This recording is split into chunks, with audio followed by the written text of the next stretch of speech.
নদীতে তলিয়ে নিখোঁজ দশম শ্রেণীর ছাত্র রাজবীর। চরমোনার ফরেস্ট এলাকায় চলছে উদ্ধার কাজ। নদী ভাঙন এলাকায় পা রাখতে গিয়ে মর্মান্তিক দুর্ঘটনার শিকার হলো কিশোর। গতকাল গৈতানপুর চরমোনার ফরেস্ট সংলগ্ন নদী ভাঙন এলাকায় নদীতে পড়ে গিয়ে তলিয়ে গেছে 15 বছর বয়সী কিশোর রাজবীর কুণ্ডু। ঘটনাটি ঘটে যাওয়ার পর থেকে দীর্ঘ সময় পার হয়ে গেলেও এখনও তার কোনো সন্ধান মেলেনি। এই ঘটনা এলাকায় তীব্র চাঞ্চল্য এবং শোকের ছায়া নেমে এসেছে। স্থানীয় পরিবার সূত্রে জানা গিয়েছে, নিখোঁজ রাজবীর কুণ্ডু লক্ষ্মীপুর চোরা মন্দির 3 নম্বর ওয়ার্ডের বাসিন্দা। সে সেন্ট পলস স্কুলের দশম শ্রেণীর ছাত্র। গতকাল সে চরমোনার ফরেস্ট সংলগ্ন নদী ভাঙন এলাকার কাছাকাছি গেলে আচমকা নদীতে পড়ে স্রোতের টানে তলিয়ে যায়।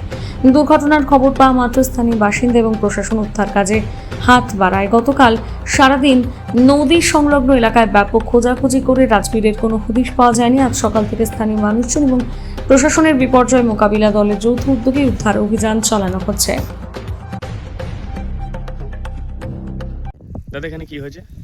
এখানে এই নদীতে একটা বাচ্চা ছেলে ডুবে মরেছে। দীর্ঘদিনের নদী ভাঙনের সমস্যা আছে। এই সমস্যার কারণে এখানে প্রচুর ডিপ এবং এর জন্য এখানে প্রতি সপ্তাহে একটা করে মারা যাচ্ছে। এটা প্রশাসনের দৃষ্টি আকর্ষণ বলছি, যাতে আমাদের নদীটা ভাঙা একটু যদি বাঁধার ব্যবস্থা করে এবং এখানে যদি নদী থেকে একটু যাই একটু গাঁট ফাট দিয়ে রাখা হয়, তাহলে বাচ্চাগুলো আর মরে না। গতকাল 4টে থেকে 4:30টার মধ্যে এখানে লক্ষ্মীপুর মাঠের 4টি ছেলে স্নান করতে নামার পরে ওরা সাইডে লাফালাফি করতে করতে একটা ছেলে পড়ে যায়। তাকে অন্য যে 3টে ছেলে ওরা তুলতে পারেনি, কিন্তু সাইডে আমাদের এই গৈতানপুর চরমোনার যে ছেলেগুলো ছিল, স্থানীয় ছেলে, তারা কিন্তু অনেক চেষ্টা করেও তারা খোঁজাখুঁজি করে পায়নি। না পাওয়ার পরে আমরা এখানে সবাই পক্ষ থেকে প্রশাসনের কাছে জানাই।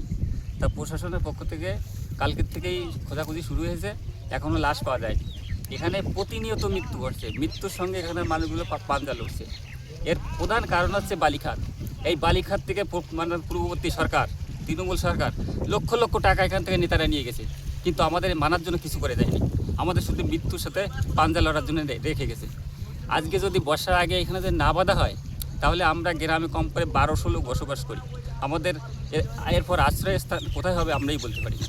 সুতরাং আমরা প্রশাসনের কাছে দাবি করছি, আমরা বর্তমান মুখ্যমন্ত্রীর কাছে দাবি করছি, আমাদের এই সাইড যেন অনতিবিলম্বে বেঁধে দেওয়া হয়।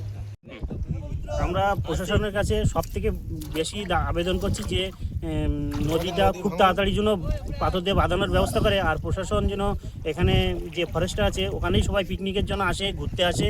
ওখানে কেউ মানে প্রশাসনে 1জন কি 2জন ওখানে সবসময় পাহারা দেওয়ার ব্যবস্থা করুক, যাতে বাইরের লোক এসে যেন নদীতে না নামে। অনেকে আবার মদ্যপান অবস্থায়ও নামে। আমাদের গ্রামের থেকে ছেলেরা বারবার বারণ করা সত্ত্বেও ওরা নামে। এখানে এই আগামীকাল একটা বাচ্চা ডুবে মারা গেছে, যার বয়স 14 বছর।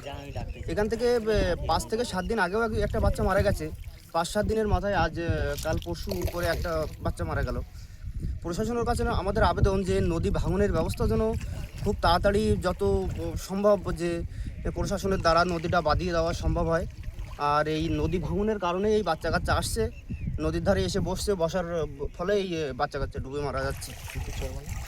গৈতানপুর চরমোনা, খণ্ড ঘোষ, নাম তুফান রায়।